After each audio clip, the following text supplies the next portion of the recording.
Welcome to this Guilty Pleasures episode of the Maza's Musings podcast. This week, we are talking about those bad sports movies that we just can't help but watch. The ones that, man, none of this makes sense. Maybe some of the storylines are just not all that great, but anytime that it's on, anytime we see it, we gotta stop and watch it. Think it's going to be a fun episode. I got some great feedback from some of you guys. We got some feedback that actually spurred a whole different segment of this podcast that I'm doing with Eileen on Disney Channel sports movies, which I decided just fall in a completely different category. And yeah, it's just a lot of fun. And I go through some of the ones that I find are my guilty pleasure sports movies as well. Now, another guilty pleasure of mine is a good joke, or sometimes a bad joke. But I think Megan's jokes are always pretty good. So, here's Megan's joke of the week. So, do you have a joke for us today? Yes. What's cat's favorite cereal? I don't know. What is a cat's favorite cereal? Mice Krispies. Good one. All right, well, now that we've had our chance to laugh, we are going to get into this week's Maza's Mickey Minute, which is actually pretty packed. We've had some news that has come out, and I've got a take on Disney's Neighbor that I wanted to get to. So let's get right into that. Donald, wake up! It's showtime! Don't forget the orchestra. Ah, there you are. And just in time. Mom says there's even more magical stuff now. For those of you standing, please hold on to the handrails throughout our journey and stay clear of the doors. Hang on to them hats and glasses, because this here's the wildest ride in the wilderness. And here we go!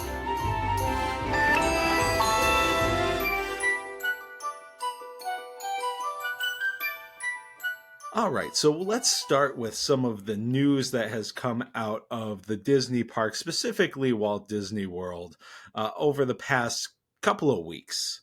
First off, and this has been fun to watch, we first got the baby tiger, but now we have Tucker, the new baby giraffe, which is now on Kilimanjaro safaris.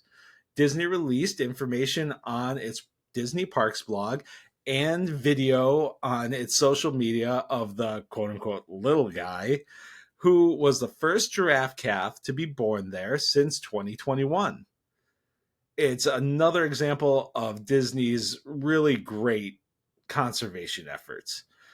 The Maasai giraffe, which Tucker is that species, is an endangered species, and there are only 30,000 of them remaining worldwide. Now, I should also note that the Disney Conservation Fund is celebrating its 30th anniversary this year, and that fund has put more than $132 million towards conservation programs. So that is pretty cool. Something else that is pretty cool, I think that Eileen is especially going to be excited about one of these because it involves her favorite Disney character. There are two shows, one new and one reimagined, coming to Hollywood studios. The Little Mermaid, a musical adventure, and Disney Villains Unfairly Ever After will both hit the stage at the end of May. The Little Mermaid show will retell the story of The Little Mermaid, much like the old show, and it's going to be in the old theater, but it'll feature new sets, costumes, effects, and puppetry, as well as two new songs along with the originals. Eileen has been yearning for this since Voyage of the Little Mermaid closed in 2020, along with everything else during COVID, and it never reopened. Now, the Villains show is taking the space previously occupied by Lightning McQueen's Racing Academy. We've talked about that before. But we've got some more information, especially with it now getting close to opening. According to the Disney Parks blog, In this new show, the villains we love to loathe take center stage to figure out who has been the most misunderstood. The magic mirror summons you, yes, you, to help decide who's been the most unfairly treated. The likes of Cruella de Vil, Captain Hook, and Maleficent step into the spotlight to make their case about why they've been treated the most unfairly over the years. That sounds like it could be fun, could be interesting. I really just hope, and I talked about this in the most recent episode about movie villains, that sometimes Disney runs into a problem with just like letting their bad guys be bad guys, you know? So I hope that this isn't like a chance to try to install more gray into these characters. Just let the bad guys be bad guys. Let that breathe, you know? We don't need too much, you know? You do that, it kind of takes away from the villainy, which is part of the fun, right?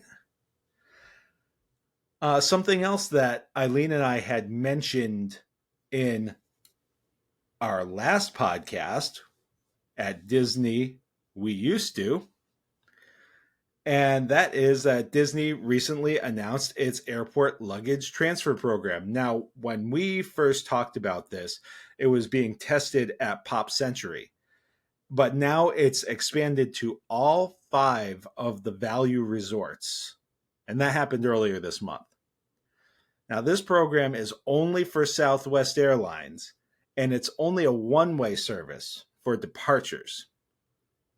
Is there a chance for further expansion of the program? Well, maybe. We'll have to see. Obviously, the next logical step would be, offering it to all the resorts and trying to offer it to more airlines. One or the other. You wouldn't try to do both at the same time, I wouldn't think. Then adding the service to go the other way, I'd think. So if you're looking for the return of the Magical Express, which I hinted at in the last episode, while hope springs eternal, at best, it's probably still a long way off.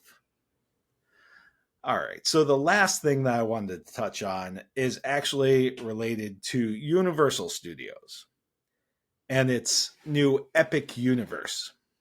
Now, the Epic Universe has obviously been all over the news and social media because they've been doing their recent previews and everything and getting their influencers in there to show off all of the things that this new space is going to offer. We had some members of We Do Travel Right on the podcast earlier, kind of giving us an early sense of this in our We Do Universal Right episode. And we will have a couple of We Do Travel Rights expert on a show next month because they're going to have an opportunity to preview this.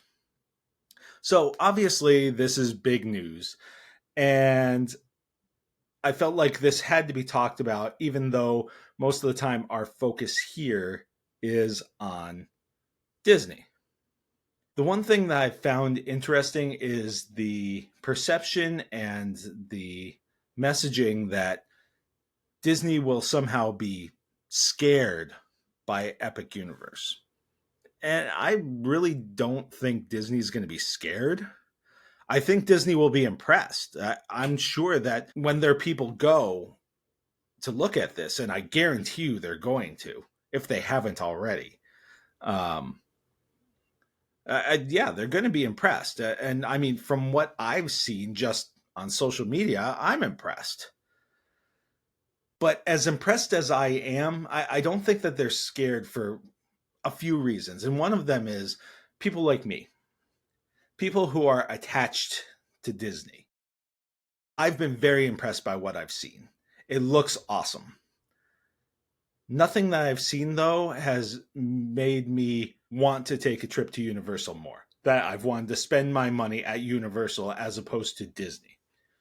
I think that where Disney faces some steeper competition is in the short term when it comes to families that don't have a major connection to either property, and they're just choosing to vacation in Florida and go to a theme park. But I think overall, when we're looking at the bigger picture, the diversity of Disney's properties, the inclusion of things like the cruise line and other offerings beyond, the Disney World theme parks or the theme parks in general, the loyalty of its following, like people like me, Disney's just reputation, and the fact that Mickey Mouse is an icon unlike anything that Universal could possibly offer, and that includes like Harry Potter's probably their biggest property there. You could argue that Mario is as recognizable, but that's also, it's a different kind of thing. But yeah, I all those kinds of things are the things that make me feel like Disney's not going to be scared by this. This will be an education for them in a lot of ways. They'll take some things from it. They'll see what works, what doesn't work, try to figure out what they might want to apply in their own parks, how they may try to do something different than what's happening in the other parks too. But I think a lot of the great things about Disney Imagineering is a lot of it is independent of anything else. The ideas are fresh. A lot of them are novel, especially in the development of rides. And one of the big things that Disney does much better, from my understanding, I haven't been to Universal in years, is the storytelling. It's such a major part of this, and the Imagineers and the people at Disney are just so good at that. And I think that is another part of that's a big draw, and what separates it from other theme park and amusement options. So I do hope that the Disney folks are curious. I hope they're open-minded. And I hope that this major expansion in their backyard does spark some creative and positive change for the Disney resorts and parks, especially in Florida, because competition is good. And, Walt Disney never was afraid of competition. He never really shied away from it. And I don't think the company now is afraid of it either.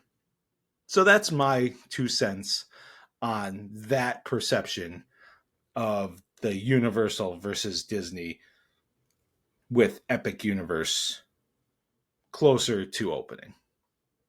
Well, you know what else you shouldn't be scared of? That's planning your next Disney vacation. And you know why you shouldn't be scared about it? Because you should be working with We Do Travel Right.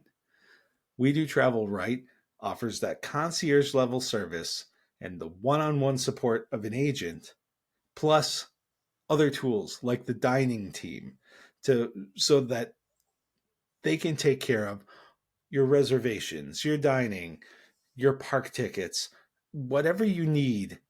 Plus, they'll help you out with the ins and outs of the app and getting around the parks and getting where you need to go, when you need to be there, and really just maximizing the enjoyment of your trip. They'll do that for you, so you can just enjoy the trip. And the best part is, they do all this for you for free. That's right. We Do Travel Right doesn't charge you anything extra for these services. And you know why? Because whether you are planning a Disney trip, a Universal trip, if you're looking to get in on Epic Universe, or if you're going on a cruise, or you're going to an all-inclusive, those places build the use of an agent into their pricing already. So doesn't it just make sense to use the agent? So if you are looking to get your free, obligation-free quote, go to wedotravelright.com/Maza. That's wedotravelright.com/MAZA, and get your next magical vacation started today. Now I can't do any more damage around this popsicle stand. So long, partner. See you real soon. Okay, so obviously this episode is all about the bad sports movies that we still love. And one of the suggestions that I got from my friend Greg was a couple of Disney Channel original movies. And it got Eileen and I to talking, and I really kind of felt like this is kind of like its own subcategory. It's like you've got movies, and then you've got Hallmark movies. And so you've got, You've got bad Disney Channel original movies. So I really can't comment on many of these because I didn't see very many of them outside of one or two that when we first got Disney Plus, Eileen was very excited to watch. So, and we'll talk about those. Some of those when you were not younger. really. No, it wasn't really in my wheelhouse. We didn't have the Disney Channel at our house, so yeah, and I guess like you would have been, at least when some of these movies came out, in high school, whereas I would have been in like middle school, so more interested in those. You were probably doing other stuff by then. All right, so one of the ones that Greg mentioned was Alley Cat's Strike, which, judging by the name, is a bowling movie. Yes. Yeah. And I can't tell you much about Alley Cat's Strike. We watched it a lot. Like, it's funny because I hear the movie and I'm like, oh, I loved that movie, but don't really remember a plot or a storyline.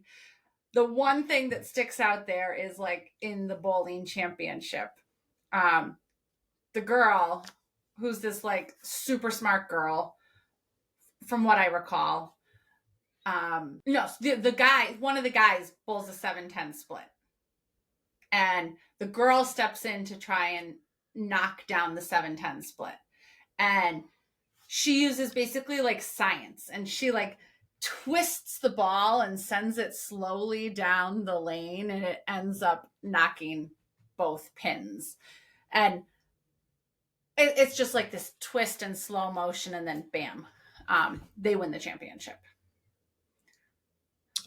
Okay. So, and all I know, like the vividness of that is like that final, like, you know, that ending scene. But when we were kids and we'd go bowling, if that ever happened, we would try to do Alley Cat's Strike. And we probably also tried to do it even if it wasn't a 7-10 split. Newsflash, it doesn't work if you're not in the movie. Shocking. So when I was talking with Greg about this, and he first asked, he said, well, what about Disney Channel movies? And I said to him, I said, you're going to bring up Brink, aren't you? And Brink is one of the ones that when we got Disney Plus, you were really excited to see. Yes. Brink was a favorite in our house growing up. We loved Brink. We loved Brink in multiple meanings. But yeah, you remember Brink. You definitely have seen that one. We watched it a few years, whenever it was that we got Disney Plus. Yeah. So Brink was the best. Probably one of my, if not my favorite Disney Channel. Not even just the sports ones, like one of my favorite ones. But storyline, like Brink and his friends are soul skaters. And so they don't laugh. That was I'm pretty sure they were called soul skaters. And so they skated for fun. And they were great. They were like the best of the best, or some of the best of the best. But they were all about skating for fun. And other people skated for sponsorships. And throughout the movie, I forget exactly why. I think like his family needed money. But anyway, Brink sneaks onto the bad guy sponsored team. So like his enemy in the movie, Brink goes and like joins a sponsorship team. So he's getting paid to skate, but he's not showing his friends. So he's not telling his friends. So he's basically, throughout the movie, he's like sneaking around from practicing with his friends to going to practice with the team to going to work. And basically he's like sneaking around the entire time. So the premise of that is Brink is a sneak skater. And he goes from a soul skater to a sneak skater who gets paid, but he doesn't want his friends to know. Anyway, of course, with every movie, his friends find out, and throughout the movie, he ends up, going back to his friends, and they get a sponsored team, Team Pup and Suds. So having a sponsorship isn't bad as long as it's your idea.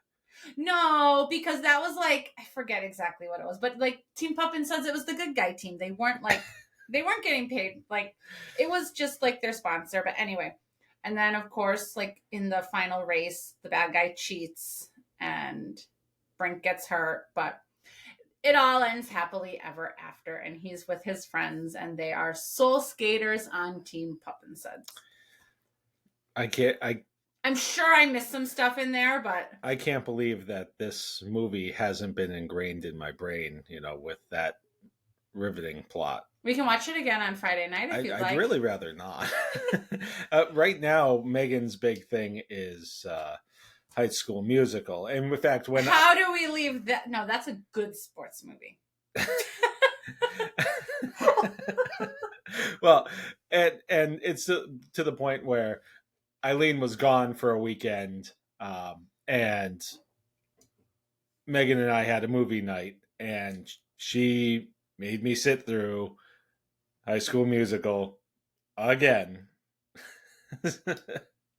I mean, that one's a classic, but I don't think it belongs in this category. No. I mean, we're going to leave it off of this category. Okay, because you refuse to consider it bad. I'm not there yet. Talk to me again in 10 years. Or when Megan's insisted on watching it another 200 times. Yes. All right. So along those same lines. Go Wildcats. That's all I'm going to say about that movie. Okay. Sorry for interrupting. That's okay. Along those same lines, you mentioned when we were talking about this, Johnny Tsunami. Another great movie. I don't know why you've got them on this bad movie list. Well, this I don't know. I guess I put pretty much any made for TV movie outside of Brian's song I'm putting on a probably on a bad movie list. Anyway, Johnny Tsunami was great. He was all about Hawaii and his family. He was a surfer in Hawaii and he loved his life. He had this great life. He surfed every single day. It was like this I get that. Surfer. I can see that. Yeah. And then his family moved to, I think it was Vermont, but it was definitely like a northeast snow town. And all of a sudden he couldn't surf anymore. It must have been Vermont, because if he was in New Hampshire, he probably could have at least gotten some waves being closer to the beach. Yep. So he picked up snowboarding, which is essentially the same thing, right? I mean, no, but he ended up being a great snowboarder too. I feel like at some point, I'd have to rewatch it. He went back to Hawaii to hang with his grandpa who stayed in Hawaii, but then maybe his grandpa, oh man, I should stop talking. A lot of traveling, it seems. Yeah. But he was very unhappy in the Northeast, but ended up happy in the Northeast. And a great snowboarder. So now he's the best surfer and snowboarder. I mean, I can't imagine why anybody would be unhappy about leaving Hawaii to come to the Northeast. I don't know. As a native New Englander, I mean, I just can't fathom why somebody would be upset about that. I feel like his grandpa came at the end, and then he and his grandpa were really close too. So being far away from them was a struggle. All right, another one that you brought up was Luck of the Irish. Oh yeah, that was a great one. But that one actually I would put in that like bad. Like Johnny Tsunami and Brink I loved. Luck of the Irish we always watched. Because you're Irish? Yeah, we liked that. And from what I recall, the boy was really cute. The basketball player who was a great basketball player, and he like lost his lucky charm. And it turns out the lucky charm, like I think it was a necklace, but like whatever it was, that was basically the only thing that was preventing him from turning into a leprechaun, because he had leprechaun blood in his family. Yeah, you're right. This sounds like a bad movie. So he ends up like having to like, so it turns out it was stolen, and he ends up having to like, I think he has to try and get it back. He has a lot of drama along the way. They definitely end up in like Ireland at like hurling or something. There's some kind of like throwing event that they're at. It's bits and pieces are like stuck in my brain, and then other parts I'm like, I think that's what happened. But of course he's the star of the basketball team and needs to get back and be there for the big game. But the lesson he learned is, you know, he doesn't need the medal or the chain to be lucky. He has to make his own luck. Well, it also sounds like he also needs the chain so that he's not a leprechaun and he can play basketball. You know, and then, you know what, I probably, if I had known this was happening and had the opportunity to rewatch these movies, I could give a much better synopsis. I'm telling you about a movie that I probably haven't seen in 20 years. Yeah, that's fair. That's fair. So, yeah, I remember liking all of those. All right, and one more that you brought up just before we started recording. You're like, oh, that was a really good one. Motocrossed. Yeah. That was one of mine and Mary Kate's favorites. We watched it all the time. Again, the boy in it was really cute. So he I believe they were twins. He and his sister were twins, and he was like the motocross racer, and he was really, really good. But she was also excellent. Like, she actually might have even been better than him, but she was a girl. So she didn't do like the motocross racing. She just raced like around their yard for fun, because yes, they had a huge like track. I'm pretty sure it was in their backyard. But when you're that good, of course you have to practice all the time. But anyway, he ends up injured. And so she ends up like cutting her hair to try and match him, and to compete in his place. To compete in his, to try and be him.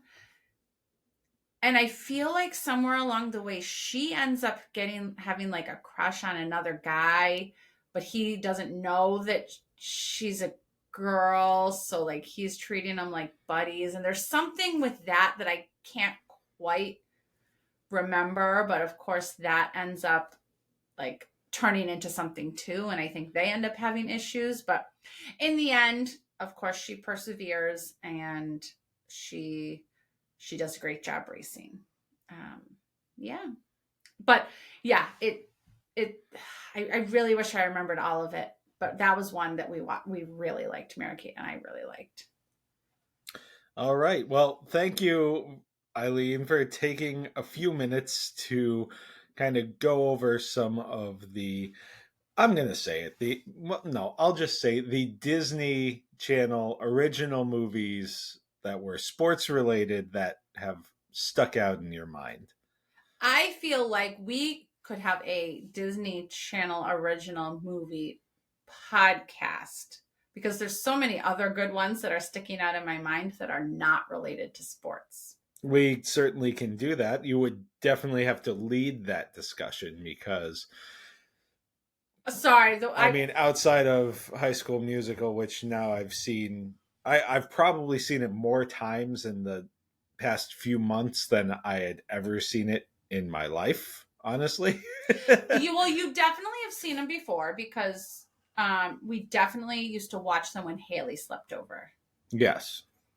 So you've probably seen them all once, maybe twice. Yeah. Yeah. Well, I think that this last viewing would have been the third or fourth for Megan of the original Since she started watching High School it, Musical, and we've watched there are 3 of them, right? Yeah. Yeah. So, and we've watched all 3, and I think at least the first one we've watched like 3 or 4 times at this point. Yes, definitely. Since she discovered it, what, in January? Yeah, I don't remember when we put it on, but it was basically like we were doing a movie night, and I was just like, we're gonna watch this because I was tired of Encanto and Paw Patrol, and it was just like, I'm picking the movie. This is what we're watching, and I knew she'd like it. Yeah, she likes the music, stuff like that. I knew she'd like it, but I didn't know that it was going to turn into our next movie that we watch all the time at every movie night. Yes. Yeah. So yeah, we can set that up. We don't have to, because I'm also realizing I might not be prepared enough for it. I'd have to do some rewatches. Absolutely, we can set that up for it could be a couple months from now. Heck, maybe. I mean, we're actually already shaping up to have a busy summer, but maybe this summer it could be. You could maybe get Mary Kate on for that one. Oh, that would be. You'd just be like.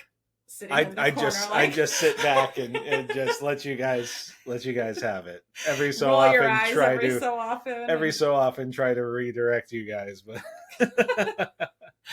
all right. Well, I've got some work to do, so I will see you. All right. Thanks for joining me again. Bye.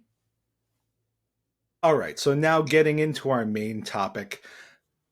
Like I said in the intro, these are the movies that are they're guilty pleasure movies. They are the movies that aren't critically acclaimed. They may even be panned by other moviegoers, who aren't the experts. But they're movies that either I still love or you still love. I asked you guys for your input, and that's actually where I'm going to start with this. A few of you guys did get back to me with some good feedback. Obviously, Greg's feedback led to an entirely different segment, but let's get right into this. All right, so Ryan reached out to me and said that Fever Pitch. Now, Fever Pitch, and I'm also going to kind of, before I get into that, let me pause. I'm just going to say, obviously bad is kind of a subjective thing, but I kind of took the barometer was anything that was like below like a 7 rating on IMDb or like below a 70% rating on Rotten Tomatoes, because you can't, if something is like below that mark, you can't really argue that the consensus is it's good, if that makes sense. So we'll get into this first one. The first one is Fever Pitch, which had an IMDb score of 6.2. It had a 66% rating on the Tomatometer on Rotten Tomatoes and 60% on the Popcorn Meter, which the Popcorn Meter is like the general, what people think about it, and the Tomometer is what the critics thought of it. And I'm sorry, Ryan, I hated this movie. As a Red Sox fan, I know that seems like blasphemy. Maybe it's because it's probably the Farley Brothers' most vanilla and sanitized movie. I also, the whole thing at the end with her running onto the field it's just so dumb as far as I'm concerned. And I also hold a real world grudge against this movie because I absolutely hate that the TV cameras, when the Red Sox won the World Series, panned to Jimmy Fallon and Drew Barrymore. Like during the actual victory celebration, they're showing a couple of movie stars who are filming a throw-in scene for the end of their dumb movie. And it just it was, yeah.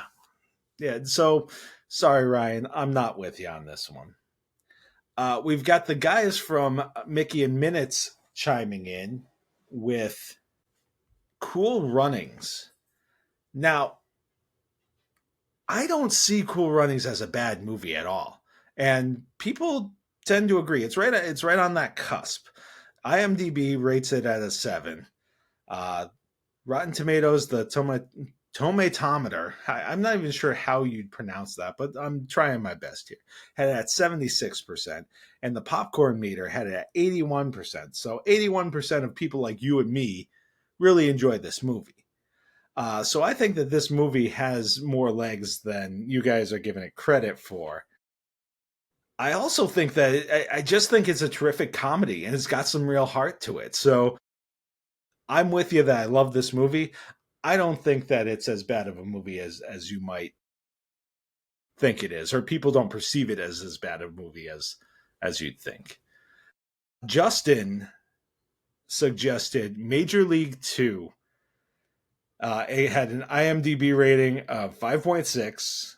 It had a 5% tomatometer rating, 5%, and a 44% popcorn meter rating.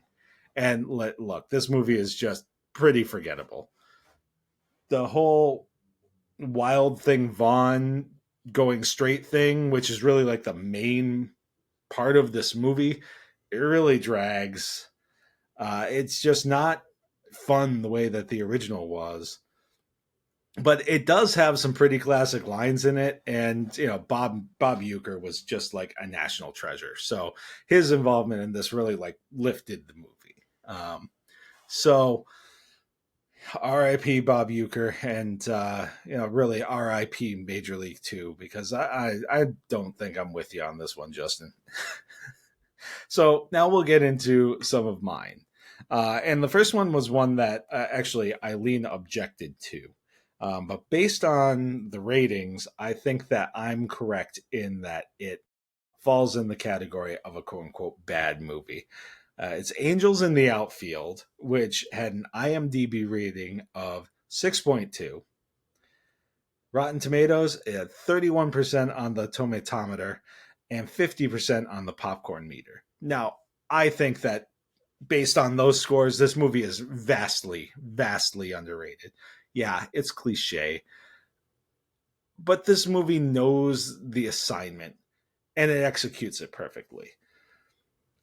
It was in some ways ahead of its time in celebrating found family, and touching on some of the real traumas that children go through when they become involved in the foster care system.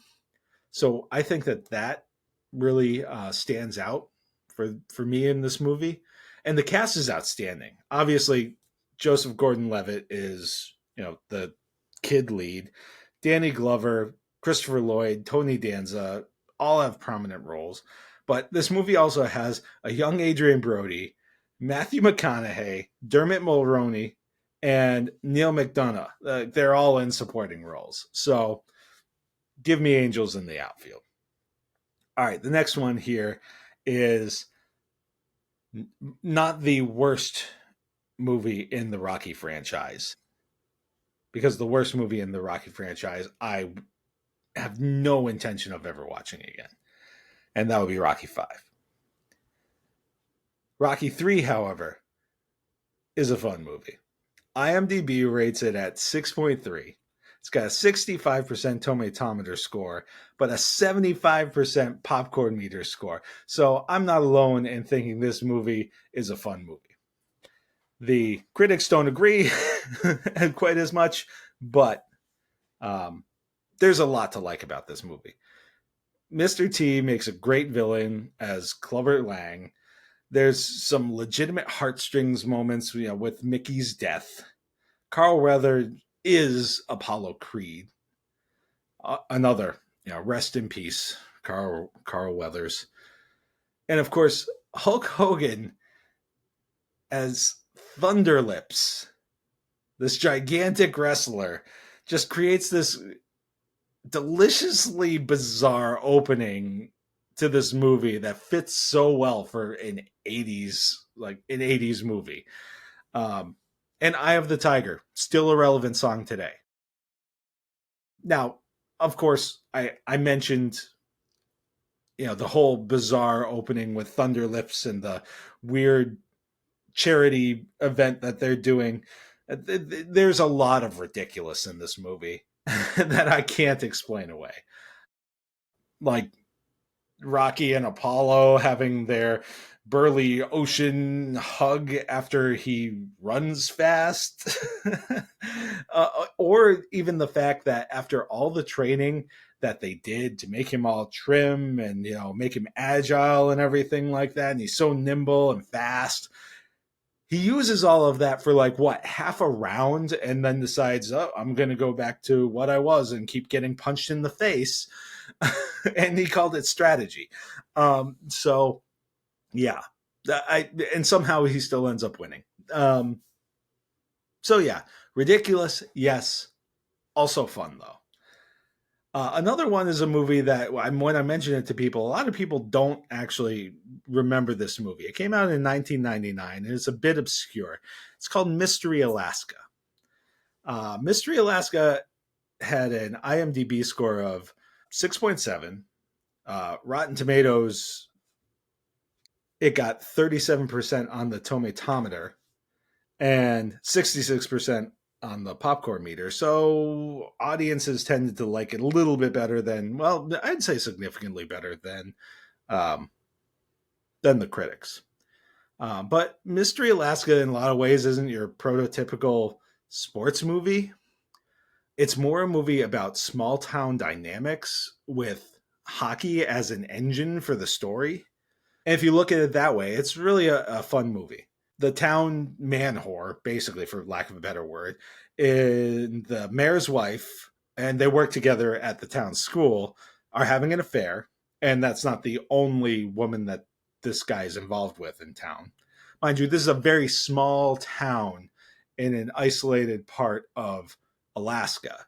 It's a made up town, but the idea is one of the things that makes this movie really great to look at is the scenery. There's a lot of mountains and just really, really cool looking, background for this movie. The backdrop is really impressive. So on top of that whole affair and other escapades, the grocery store owner gets mad at a chain store representative who wants to move into town, and he accidentally shoots the guy in the leg. The town's judge has a daughter who's in love with the local teen heartthrob, and that heartthrob also plays hockey with the judge's son, so there's a whole thing there. Oh, and the judge's son and the judge also don't get along. And the town sheriff feels threatened by the return of his wife's former flame. And all of that, and we haven't even talked about the fact that the town has some of the best hockey players in the country that get together every weekend and play pond hockey. And they get featured in Sports Illustrated. And as part of a publicity effort, the NHL arranges for this team of just people from Alaska to play the New York Rangers. There's a lot to unpack in this movie. And you could say that some of the storylines are maybe a little half-baked, but it's fun. And there are some really funny lines in here. So a lot of them are probably not appropriate for this podcast, but one of my favorite lines, and I'm walking a line here, but I'm going to say it. One of my favorite lines is, he says, "I play hockey and I fornicate because those are the two most fun things to do in cold weather." The cast is great too. Russell Crowe, who I know, Russell Crowe on ice skates sounds like a weird concept, but Russell Crowe, Burt Reynolds, Hank Azaria in a live action role. They're the most recognizable ones, but there are other recognizable faces too, like Kevin Durant, Adam Beach, Scott Grimes, Cole Meany, Lolita Davidovich. I'll try saying that 5 times fast. Easy for me to say. And Mary McCormack. Oh, and Mike Myers is in this movie. He plays like an old time player turned analyst. And Phil Esposito is actually in this movie doing like the color commentary for the actual hockey game. Like, the premise of this is they actually televise this hockey game between the town and the New York Rangers.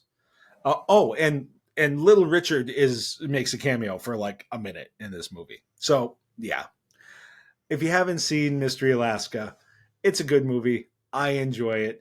It's a nice blend of some funny moments, some serious stuff. Yeah, it is in a lot of ways a small town movie with hockey as the backdrop.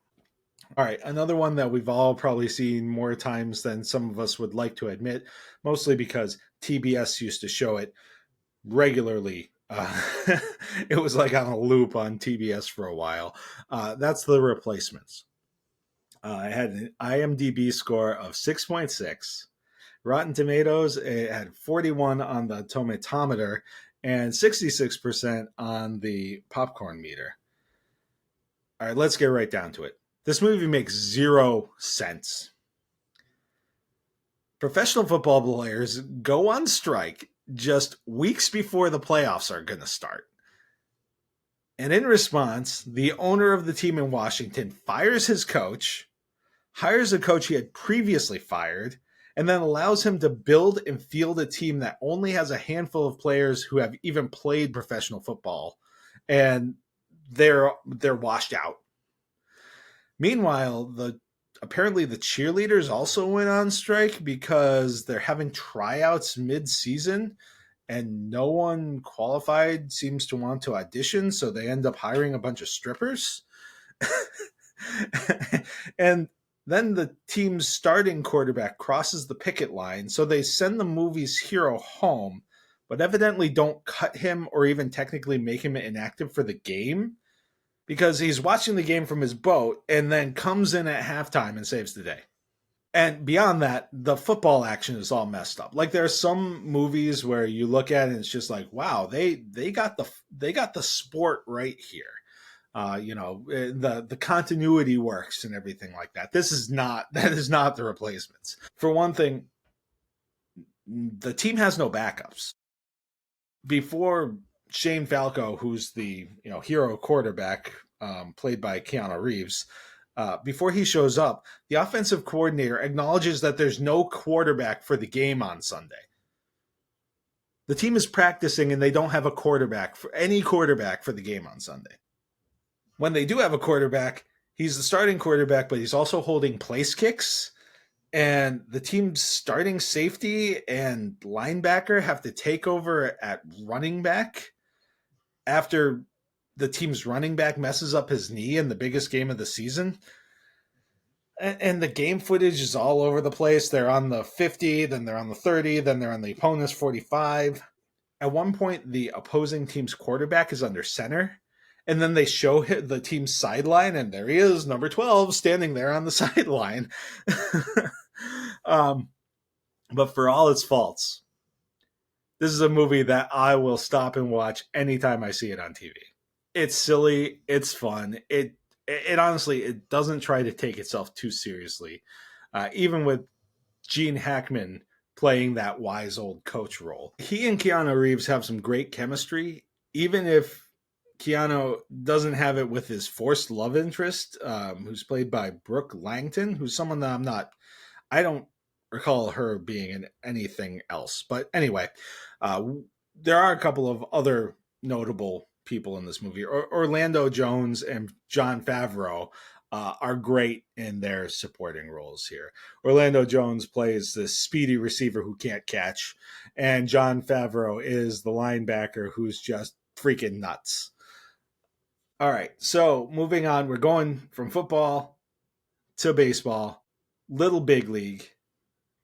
It had a IMDb score of 6.2. I feel like IMDb is just really kind of hedging out a lot of these. It's like, most of these bad movies, they're okay. Rotten Tomatoes, however, is a little bit more mean. Had a 35% score on the tomatometer and a 54% score on the popcorn meter. This movie and Rookie of the Year came out around the same time and have the same sort of dynamics. It's a kid with a single mom who's going through some things, and through some happenstance ends up in the major leagues and is mixing with adults. But Little Big League works a little bit better for me. And I think it's about the premises. The premise of Little Big League feels a little bit more believable. Rookie of the Year, the kid falls, ends up injuring his arm, and when it heals, the tendons are super tight so he can throw super fast, and he ends up being on a Major League Baseball roster. Little Big League is a little bit more grounded. The story is basically the owner of a team dies, and he leaves the team to his grandson, who is baseball obsessed and knows everything, not only about statistics and facts, but also has a really strong knowledge of the ins and outs of the game, the strategy of the game, all that kind of stuff. And then the kid ends up firing the manager, who's a jerk, and then decides to manage the team himself. I think the movie actually does a pretty good job of humorously melding 12-year-old problems with the complexities of the adult world. There's a scene where the team, all these adults, are around this whiteboard, and they're trying to help the kid with his math homework before the game, and it's low-key hilarious. And then there are a few of those like kid growing up too fast moments as well. So that, plus you throw in cameos by Ken Griffey Jr. and Randy Johnson, and you've got a pretty good family sports flick. Of course, kids watching today would have no idea who Ken Griffey Jr. and Randy Johnson are, which makes me feel really old. But that's an entirely different story. All right, so I've got two more for you. The next one is another baseball one. It's another movie that's largely forgotten, but I've always had a soft spot for it, and it's called The Scout. Now, The Scout was not very well received by basically anybody. IMDb gave it a 5.4. It had 33% on the tomatometer, 21% on the popcorn meter. This was one of those few movies that the audience liked it less than the critics. And I don't think this movie gets quite enough love. I'm not going to, I'm not arguing that this is a spectacular movie, but it's a movie about, so Brendan Fraser plays a baseball phenom called Steve Nebraska, who's basically living off the grid in Mexico. And he's a local celebrity there. And a disgraced scout who's basically been sent to the middle of nowhere, Mexico, in kind of like exile after his last prospect flames out. He discovers this kid, this Steve Nebraska. It turns out there's a lot going on with young Steve, in his head, and he's totally overwhelmed by New York. He ends up getting signed by the New York Yankees. There's a great surrogate dad dynamic, and the scout, who's played by Albert Brooks, has to walk this fine line between Steve's mental and emotional well-being and the goal of getting him ready to pitch in the World Series. That's if the Yankees make the World Series, which when he makes this deal with the Yankees, he doesn't think that there's much of a chance that they're going to do that. Along the way, they end up deciding that Steve needs to go to a therapist. It's basically mandated. He needs to go to a therapist. And so he ends up Diane Weist plays his therapist, and it's a very strong casting. I think that is a great role for her. Now this movie's got plenty of stupid parts to it. Steve Nebraska is just way too good at baseball for it to be believable. And there's no way, no matter how good this kid shows at an exhibition, or how good he looked in some bizarre Mexican league, there's no way that any team would have a kid who has never thrown a pitch or swung a bat in the major leagues do the Shohei Ohtani thing in the World Series. But I think there's some heart to this movie that really stems from Brendan Fraser's boyish good-naturedness. So maybe I'm just thinking fondly about his character there, which I think he captures it really well. It's a simple guy who's, in a lot of ways, I don't think he's simple as in dumb, but he's basically been able to maintain this like kid-like persona where he's like in Mexico and just carefree, and then when he's confronted with more of an adult world and a more complex world, he's not prepared to handle it. So I really enjoyed that movie. I think that maybe some could argue that it can't decide if it wants to be a drama or a comedy, and that's fair, but it's still a movie that I'll readily admit I haven't seen it lately because it's hard to find. But if I were to find it, it'd be something that I'd watch again. All right, last one on this list. And of course, it's coming in at this point at a perfect time because, well, we're approaching that part of the NFL offseason. It is draft day. Draft day has an IMDb score of 6.8. The tomatometer gives it 60%, and the popcorn meter gives it 65%. And look, Kevin Costner is one of the kings of sports movies, and I think his cachet, with an assist from Chadwick Boseman, just carries this movie. So the basic premise is the GM of the Browns, which is played by Kevin Costner, trades for the number 1 overall pick, and now he's faced with the choice of picking the player he wants, picking the player his owner wants, which is the stud quarterback of this draft, or picking the player his new coach wants. And his new coach is played by Dennis Leary, and he's supposed to be a guy who's won Super Bowls before and is supposed to come in and help, turn the tide of the franchise. So there's a lot of melodrama here, also surrounding his family. Like the Costner character's dad was a legendary coach for the team. And there's this really forced relationship with another member of the front office who's played by Jennifer Garner. And it's revealed that she's pregnant, by the way. That's part of the drama. But one thing this movie does really well is it does a really nice job of like building the tension in the war room and the green room before the draft. It almost makes you forget how ridiculous and unrealistic the entire trade scenarios, multiple, in this movie really are. I know there's a handful of people who haven't seen this movie yet, so I'm not going to give anything away.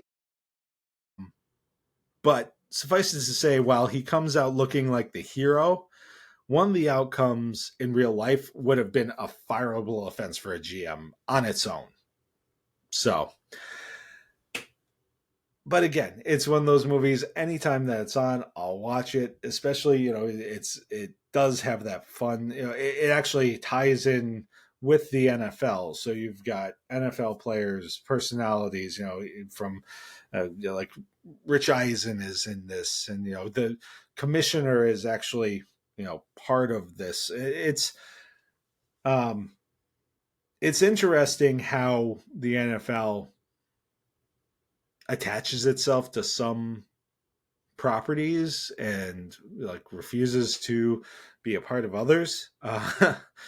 And this was an interesting choice to latch on to because it's got its fun moments, but I can't imagine the NFL looked at this and was just like, this is a great script.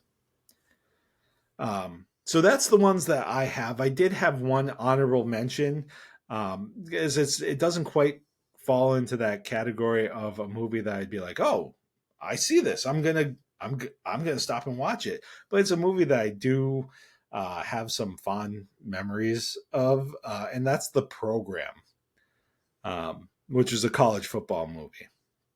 IMDb rated it at 6.5. The tomatometer, it was at 43%, but audiences love this movie. At 80% on the popcorn meter. So basically just the premise of this movie is basically everything that can go wrong for a college football program goes wrong in a single season with like all of its star players. You've got steroids, drunk driving, injuries, academic ineligibility. It's a good but weird cast, like James Caan playing a football coach. Omar Epps is in it. He's playing like a cocky freshman, and Holly Berry is like his pseudo love interest. Christy Swanson is the love interest of there's a quarterback in this story who's the Heisman hopeful. So yeah, I think it came out in the 90s, and it has really that 90s feel to it. And I can't remember his name, but there is a character. He plays a linebacker. The linebacker who ends up getting hurt in this movie. He also has a role in Little Big League. He plays an aging player who's a good friend of the main characters, and the main character has to release him. So it's interesting. In this thing, we've got two sports movies on this list with an actor who's got a somewhat prominent role in both. So, of course I can't come up with his name because he's not someone that's super well known. But anyway, this is my list of the best of the bad sports movies for me. If you have some of your own, I'd still love to hear them. I'll mention them in another episode. I really appreciate how you folks have been responding to some of the things that I've put out there recently. We've always had some participation. We've always had some interaction with the public, but the last few weeks, you guys have been great, and I think it really helps, boost up this podcast and what we can offer. So thank you again for that. And that will wrap up this main topic.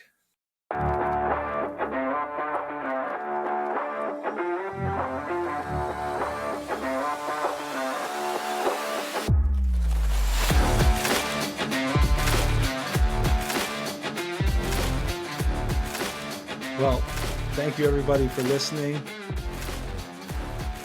Like I said, you guys have been great. Your input on this episode was terrific. Thank you for doing that. If you would like to participate, if you want to get in on the conversation, you can find us at the Maza's Musings podcast on Facebook. We're also on Instagram, Threads, and Twitter at Maza's Musings Pod. We also put stuff up on TikTok, and that's at Maza's Musings Podcast. And you can also find us on Blue Sky.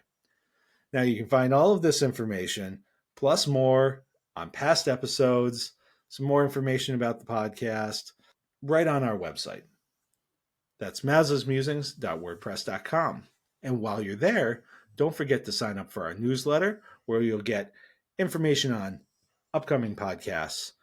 You can find out about the podcast you may have missed. We also shout out other podcasts from time to time.